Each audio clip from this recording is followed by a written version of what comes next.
T V ಎಲೆಕ್ಟ್ರೋನಲ್ಲಿ 55 inches OLED purchase ಮಾಡಿದ್ದೀರಾ.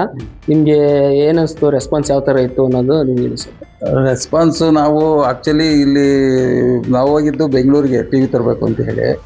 ಅಲ್ಲಿ ಇದರಲ್ಲಿ ಯಾವುದೋ ಅದು ಯಾವುದೋ ಮೇಲಿದೆಯಲ್ಲ ಗಿರಿಯಾಸಲ್ಲಿ ಮಾಡ್ದು ಫಸ್ಟು. ಅಲ್ಲಿ ರೇಟು ಇದು ಮಾಡಿದಾಗ ಅಲ್ಲಿ ನಮಗೆ ರೇಟು ಹೇಳಿದ್ರು. ಅಲ್ಲಿ ಆ್ಯಕ್ಚುಲಿ ನಾವೇನು ಅಲ್ಲಿಂದ ತಾಂಬರೋದು ಕ್ಯಾರಿ ಮಾಡೋದು ಕಷ್ಟ ಅಂತ ಹೇಳ್ಬಿಟ್ಟು ನೋಡೋಣ ನಮ್ಮ ಗುಬ್ಬಿಲೇ ಇದೆಯಲ್ಲ ಅಂತೇಳಿ ದೇವಿ ಇದಕ್ಕೆ ಎಲೆಕ್ಟ್ರೋ ವರ್ಲ್ಡ್ಗೆ ಬಂದ್ವಿ, ಭೇಟಿ ಕೊಟ್ಟಾದ ತಕ್ಷಣವೇ ಮ್ಯಾನೇಜರ್ ತುಂಬ ರೆಸ್ಪಾನ್ಸ್ ಮಾಡಿದ್ರು. ಮತ್ತು ಟಿ ವಿ ಬಗ್ಗೆ ನಾನು ಅದನ್ನು ತೋರಿಸ್ದೆ, ನಮ್ಗೆ ಈ ಥರ ಮಾಡೆಲ್ ಟಿ ವಿ ಬೇಕು ನಮಗೆ ಅಂತೇಳಿ. ಆಯಿತು ಸರ್, ಇದೇ ತರಿಸ್ಕೊಡ್ತೀನಿ ಅಂತ ಹೇಳ್ಬಿಟ್ಟು ಒಳ್ಳೆಯ ರೆಸ್ಪಾನ್ಸು ನಮಗೆ ಮಾಡಿ ಕುಂಡ್ರಿಸಿ ಮಾತಾಡಿ ಮತ್ತು ಒಳ್ಳೆ ಇದನ್ನು ಕೊಟ್ಟು ಅದ್ರ ಬಗ್ಗೆ ಎಲ್ಲ ಮಾಹಿತಿ ಕೊಟ್ಟು ನಮಗೆ ಒಳ್ಳೆ ಚೆನ್ನಾಗಿ ಮಾತಾಡಿಸಿ ಕಳಿಸಿದ್ದಾರೆ.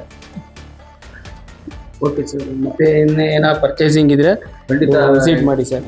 ಖಂಡಿತ ಬಂದು ನಾವು ಭೇಟಿ ಕೊಡ್ತೀವಿ. ಶೋರೂಮಲ್ಲಿ ಬೇಕಾದಂಥ ಕೆಲವು ಗೃಹೋಪಯೋಗಿ ವಸ್ತುಗಳು ಸಿಗ್ತವೆ. ಇವೆಲ್ಲ ರೀಸನಬಲ್ ರೇಟಲ್ಲಿ ನಮಗೆ ನೀವು ಕೊಟ್ಟಿದ್ದೀರಾ. ಯಾಕೆಂದರೆ ಅಲ್ಲಿ ಇವ್ರಿಗೂ ಲಾಟ್ ಆಫ್ ಡಿಫ್ರೆನ್ಸ್. ಕೆಲವು ನಾನು ಇದರಲ್ಲಿ ಹೋಗಿ ಗಿರಿಯಾಸಲ್ಲಿ ಕೇಳಿದ್ದಕ್ಕೆ 1.16 ಹೇಳಿದರು ಅಲ್ಲಿ ಗುಬ್ಬಿಲಿ. ಬಟ್ ಇಲ್ಲಿ ನಮಗೆ ರೇಟಲ್ಲೂ ಕೂಡ ಒಳ್ಳೆ ರೇಟು, ಮತ್ತು ಕ್ವಾಲಿಟಿ ಆಗಿರ್ಬೋದು ಅಥವಾ ನಮ್ಮ ರೆಸ್ಪಾನ್ಸ್ ಇರ್ಬೋದು, ಕಸ್ಟಮರ್ಸ್ನ ಯಾವ ರೀತಿ ನಡೆಸ್ಕೋಬೇಕು ಅನ್ನೋದ್ರ ಬಗ್ಗೆ ಎಲ್ಲ ತುಂಬ ಕೋಪ್ರೇಟ್ ಮಾಡಿದ್ರು.